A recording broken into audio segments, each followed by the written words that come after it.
नाकवा बोटीनं फिरवालं का?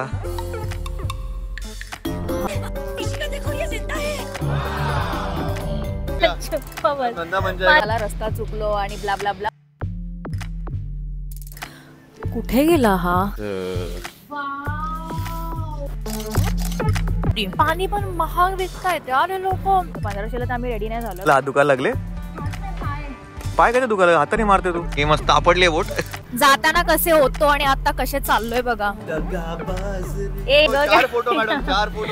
Worth coming आहे. So finally the journey begins. आणि ट्रेन जी अपेक्षापेक्षाही खूप छान आहे, म्हणजे वंदे भारत पेक्षाही खूप छान आहे. सीट्स वगैरे खूप कम्फर्टेबल आहे आणि आम्हाला माहितीच नव्हतं की आमच्या तिकीट मध्ये स्नॅक्स वगैरे इन्क्लुडेड आहे. सरप्राईज आमच्यासाठी. छान सरप्राईज भेटलाय. हा लोकांचं स्नॅक्स बघून भूक लागली. अरे जी ट्रेन आहे ती तेजस एक्सप्रेस आहे, जी आम्ही सकाळी पनवेल वरून सकाळी पकडली आहे 7ची. आता ती पोहोचणार आहे आमच्या डेस्टिनेशनवर. पोहोचणार आहे ती अराउंड 3 वाजता. एवढ्या डिटेल्स मध्ये स्मार्ट लोक फिगर आउट करून घेतील. ऍक्च्युली त्यांना थंबनेल बघून कळलं असेल. तेवढे ते हुशार आहेत पब्लिक. म्हणजे आपण स्मार्ट नाही राहिलो. हा म्हणजे तू ठीक आहे. हा मी तर आहेच. मॅडम बर्थडे मध्ये इतक्या बिझी होत्या की नेल पेंट लावायला पण वेळ नाही मिळाला.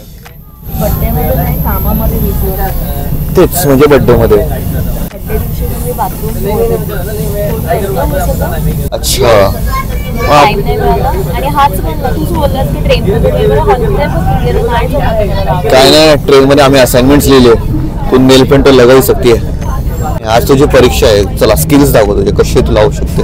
11 वाजलेत आणि झोप नाही झाली आमची. त्याच्यामुळे आम्हाला इतकी झोप येते. आम्ही फुल टाइम झोपते. कॉफी घेतली तरी काही फरक नाही पडत आहे. म्हणजे तुम्ही बघू शकता हा तर झोपलाच आहे. मलाही खूप झोप येते आणि बाहेर पाऊस चालू आहे. नो डाऊट असे बोलतात. ॲक्च्युली मला सगळ्यात जास्त इंटरेस्टिंग वाटलं ते म्हणजे कोकणातले जे रेल्वे स्टेशन एकदम क्लासिक अँटिक असे रेल्वे स्टेशन आहे. म्हणजे त्यांनी एक खूप छान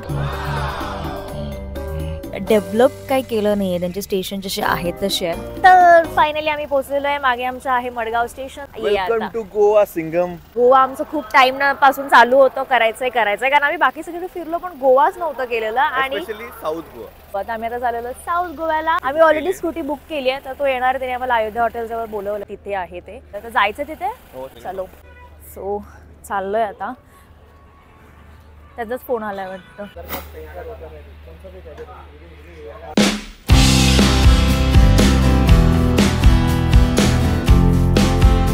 पॉन्चो घ्यायला थांबलोय कारण की ते पावसाचं 3 दिवस पावसाचे चान्सेस आहेत.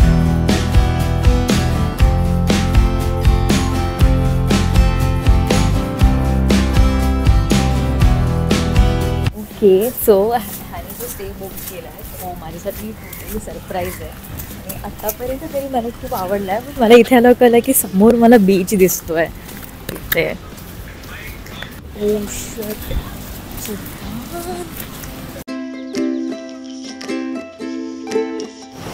What is this place?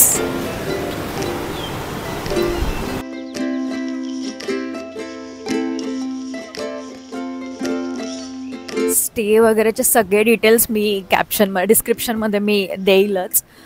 कुठे गेला हा? Okay last room.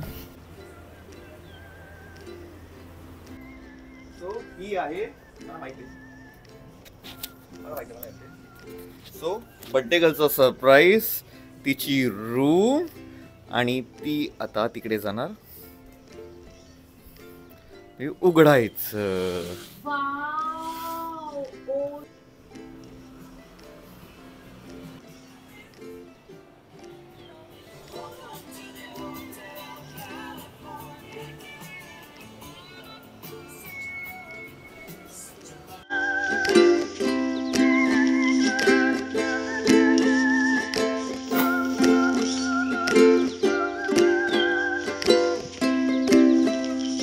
सो आम्ही आलेलो आहे साऊथ गोव्यामध्ये पॅलोलेम इथे. रूममध्ये चेक इन केलं आणि तिथे आम्ही आमचा टाइम ॲक्च्युली एन्जॉय केला. आणि आता खूप भूक लागली तर आम्ही आता आहोत जर्मन बेकरी या कॅफेमध्ये. आणि म्हटलं काहीतरी वेगवेगळं ट्राय करूया. आता गोव्यामध्ये आहेत आणि साऊथ गोवा तर खास कॅफेज आणि या सगळ्यासाठी फेमस आहे. खूप शांत आहे, खूप अँटिक. जे आपल्याला वाटलं खूपच शांत आहे. कन्स्ट्रक्शन पण इकडचं खूप क्लासिक आणि छान वाटतं असं स्ट्रीट्स वरती फिरायला वगैरे. आणि आणि इथे जरा असे याचे डिशेस पण असे थोडे असे काय म्हणतात अँटिक नाही म्हणू शकत, असे classic dishes. First we will try, हां मग आम्ही सांगू की कसे आहेत. सजेस्ट करू तुम्हाला.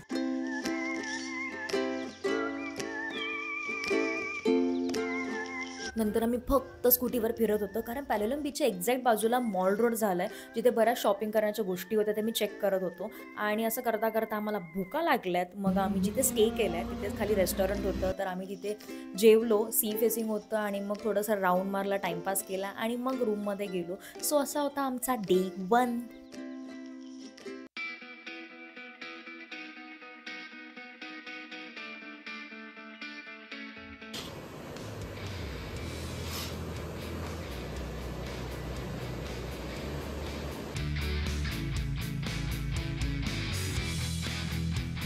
एक नंबर लोकेशन आहे, म्हणजे वर्थ कमिंग आहे.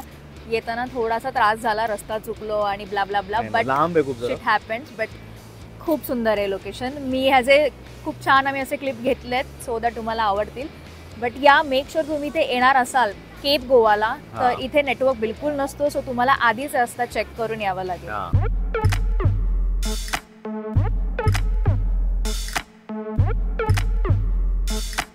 आणि इकडचं USP म्हणजे इथे हा कॅफे आहे, केप गोवा कॅफे. फायनली आम्ही या कॅफेमध्ये आलो आहे. खूप मस्त ॲम्बियन्स आहे याचा आणि व्ह्यू तर एक नंबर आहे, म्हणजे तुम्ही खाता खाता व्ह्यू एन्जॉय करू शकता. त्याच्यासाठी हा कॅफे आहे. बेसिकली जसं काल म्हटलं साऊथ गोवा कॅफेसाठीच खूप मस्त आहे, पण इथे तर तुम्हाला टाईम काढून यायला लागेल. आणि सेकंड थिंग जे आम्हाला म्हणजे वाटलं की थोडेसे प्राइजेस म्हणजे थोडंसं कॉस्टली आहे सगळं, जे आम्हाला वाटलं. बाकी but taste and everything is good.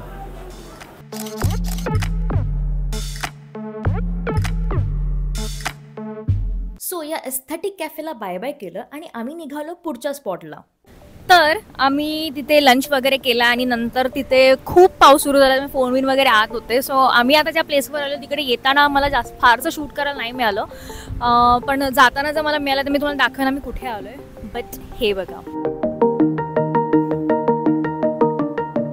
सध्या आम्ही आहे काबो दी रामा ह्या बीचवरती आणि इथे कायाकिंग पण आहे आणि बॅकवॉटर आहे. तर आम्ही विचार करतोय कायाकिंग करायचं की नाही करायचं, बिकॉज सीन असं आहे की आमच्याकडे कॅमेरा आहे, बॅग आहे, सो ती कुठे ठेवायची माहिती नाही. कायाकिंग करायचं तर ते थोडंसं आम्हाला रिस्की वाटतंय, पण आम्हाला करायची तर आहे. ते सिद्धांत चौकशी करायला गेले म्हणजे की आम्ही एक थोडंसं छोटा ट्रेक होता, सो आम्ही तो ट्रेक करत खाली आलो आहे आणि खूप तहान लागली. आम्ही पाणी बॉटल नाही घेतलेलं, तेही तो बघतोय की इथे कुठे आहे का. बट खूप सुंदर आहे, हे एकदा बघून घ्या.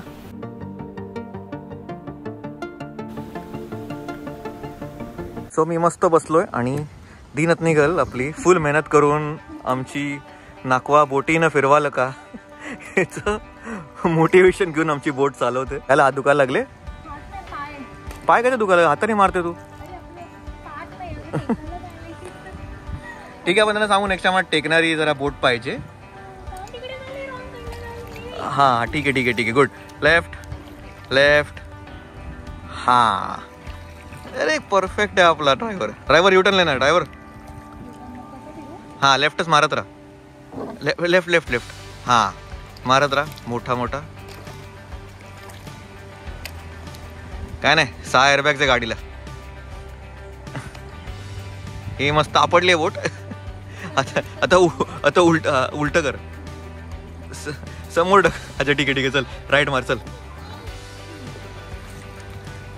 आमच्या जरा गाडीला रिव्हर्स नाही आहे, तर आमचा ड्रायव्हर असंच कहणार आहे, हम इधर से राईट लेंगे. तुम्हाला हा परफेक्ट. मी तुम्हाला पुन्हा व्ह्यू दाखवतो. हा पहा,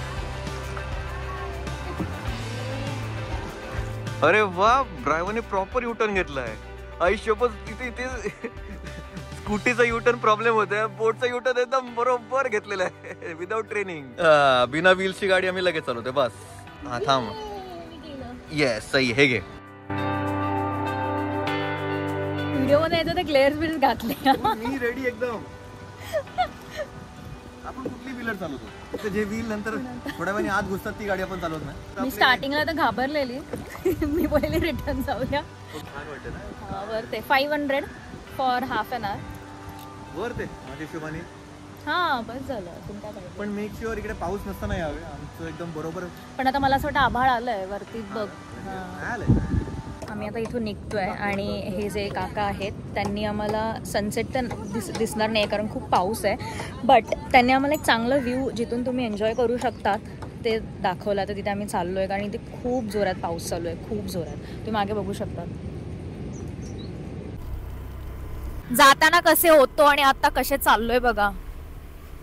बेकार पाऊस लागला इथे आणि खूप डिफिकल्ट आहे सगळं कॅरी करून जाणं. म्हणजे तुम्ही असं कशी बॅग अशी त्या खालच्या बॅग मध्ये कॅमेरा आहे म्हणून त्याला असं कव्हर केलंय.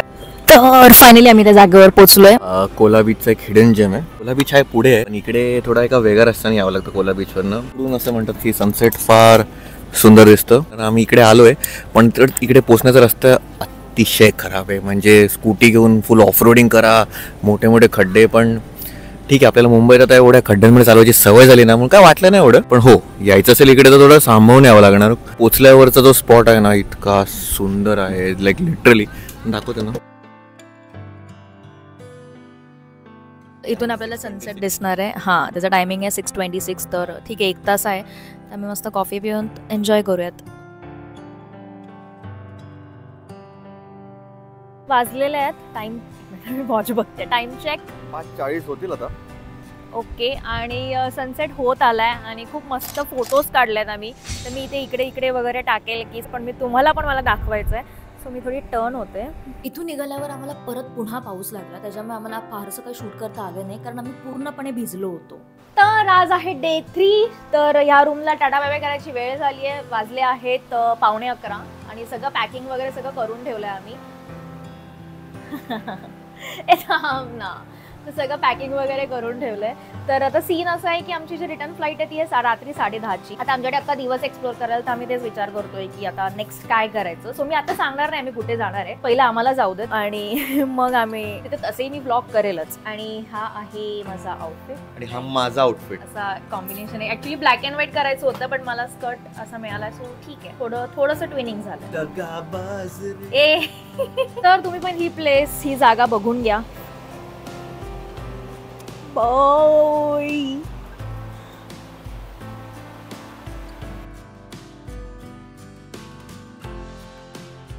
सो हा आहे माझ्या मागे पॅलोलेम बीच, जो आमच्या रूम मधून व्ह्यू येत होता.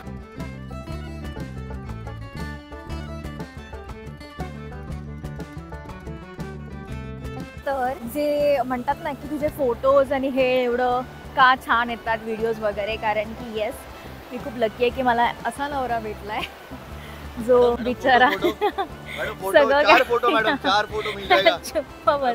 माझा पर्सनल फोटोग्राफर आहे, जो माझी बॅग पण सांभाळतोय, सगळं काय गोष्टी सांभाळतोय.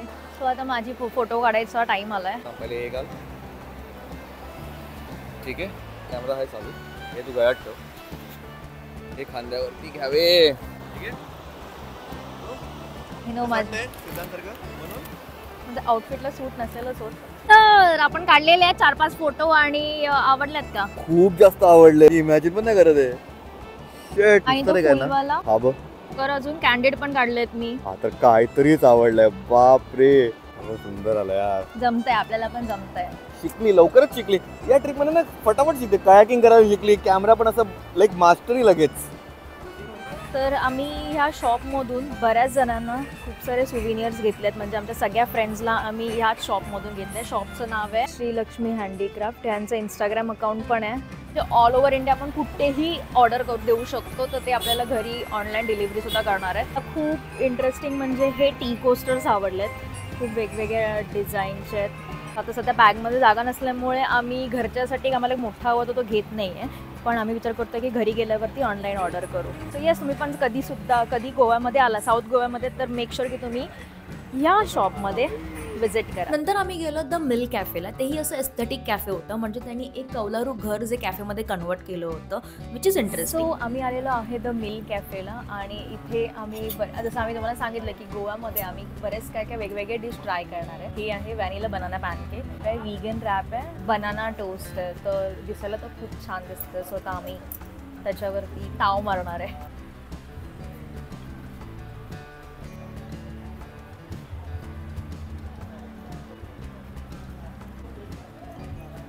हेल्दी आहे. तर मी जी तुम्हाला हिडन जागा सांगत होती ती ही आहे. हा ब्रिज आहे, सॅडोलेम ब्रिज. मे बी प्रोनाउन्सिएशन नाव असेल तर मी नाव टाकेल. इथे बोटिंग पण होते. ठीक आहे, एवढं जसे गुगलवर फोटो होते तसं एवढं पण काही खास नाहीये, बट इथे शांतता आहे आणि तुम्हाला जसे फोटोशूट वगैरे करायचं असेल तर चांगलं आहे. इथे बोटिंग सुद्धा करतात. तो एक जण आला होता विचारत बोटिंग करायचे की नाही, तर आम्ही विचार करतो की आहे वेळ आहे तर करून घेऊया. बट ते पहिला तो 1500 सांगितलं होतं. 1500ला तर आम्ही रेडी नाही झालो, कारण तिथे सुद्धा पॅलोलेमला सुद्धा 1500-2000 सांगतात. तर सॉरी, कारण काय माहिती बटरफ्लाय जो ऍक्च्युली याचा मेन पॉईंट आहे तो बीचच बंद आहे. एवढं कशाला द्यायचं असं आम्हाला वाटतं. सो जर हा 500 मध्ये रेडी झाला तर आम्ही करणार आहे, नाही तर नाही करणार. तर मित्रांनो, आपला आता गोव्याला टाटा बाय बाय करायचा टाइम आलाय. खरं तर ती जी हिडन प्लेस आहे तिथे आम्ही बोटिंग करणार होतो, पण नाही केली बोटिंग, कारण की एवढं वर्थ नाही वाटलं. 500 रुपीजमध्ये तो फक्त एकदाच फिरवणार होता, बाकी काही पॉईंट्स पण नव्हते. सो आम्ही ती कॅन्सल केली. मग आम्ही पुन्हा आमच्या रूमवर, आम्ही जिथे रूम घेतली होती तिथे आलो. त्यांचा खालीच कॅफे आहे. तिथे कॅफेमध्ये ज्यूस घेतला, फ्राईज केलं, थोडासा टाईम स्पेंड केला, फोन वगैरे चार्ज केले, फोटो ट्रान्सफर केले, कारण आता इथून आम्ही जाणार आहे मडगावला आणि तिथून परत एअरपोर्ट. सो हा जवळपास आमचा 2-3 तास आमचे जाणार आहे, त्याच्यामुळे आम्ही फोन बिन चार्ज करून ठेवला. तो आता काहीच नाही, आता आम्ही निघतोय. इथे आपली ट्रिप संपते. गोव्याचं हे न्यू एअरपोर्ट आहे. कुठलं एअरपोर्ट आहे? मोपा एअरपोर्ट आहे. सो ते तर दाखवूच आम्ही तुम्हाला की कसं आहे ते. आणि इथे सनसेट ॲक्च्युली पण बघायचं होता, पण आमच्या टाईममध्ये बसत नाही आहे. पण तुम्ही बघाल तर खूप सुंदर दृश्य आहे. हे बघा, ऑलमोस्ट सनसेट व्हायला आलाय. मग आम्ही थांबलो तर मग लगेच लेट होणार. हो, okay. So far so good. Bye. मग आम्ही परत मडगाव स्टेशनला त्याला स्कूटी परत केली आणि तिथूनच कॅब केली मोपा एअरपोर्ट पर्यंत. टाइम चेक झालंय 9:40. आम्ही आलो, चेक इन केलं, सगळं केलं, वेब चेक इन केलं आणि आम्हाला खूप भूक लागलेली, कारण आम्ही फ्राईज कॉफी हेच खाऊन निघालेलो. का तर आपल्याला एअरपोर्टला लवकर पोहोचायचं. आम्हाला वाटलं की ठीक आहे एअरपोर्टमध्ये काहीतरी खाऊ, जे की माहिती आहे आपल्याला की कॉस्टली असतंच, बट एक लिमिट असते. एक आलू पराठाचे कॉस्ट आहे 480 आणि मगाशी ते सँडविच घेतलं होतं 280. आम्ही 2 घेतलं आणि कॉफी घेतली, त्याचे झाले 1200. आणि गोव्याचं नवीन एअरपोर्ट जे बनलंय, तर या एअरपोर्टच्या आजूबाजूला काही नाहीये, नो रेस्टॉरंट, नथिंग. एक पाणी बॉटल 120. पाणी पण महाग विकतायत यार हे लोक. तर पाणी अलाउड करत नाहीत, ते तर मला डोकं फिरतं की पाणी का नाही तुम्ही अलाउड करत. त्यात ठीक आहे, तुम्ही ऍटलीस्ट नॉर्मल कॉस्ट 10-20 रुपये तरी जास्त बरं. 120ची एक छोटी बॉटल. एनिवेज, तर आता आमचं बोर्डिंग चालू होईल, तर आम्ही पटापट खाऊन घेतो. तर आमची फ्लाईट टेक ऑफ घेते आणि आपण आपला व्हिडिओ इथेच एंड करतोय. तर कसा वाटला माझा गोवा ट्रॅव्हल ब्लॉग मला नक्की सांगा कमेंटमध्ये. भेटू पुढच्या व्हिडिओमध्ये. तोपर्यंत बाय, राधे राधे.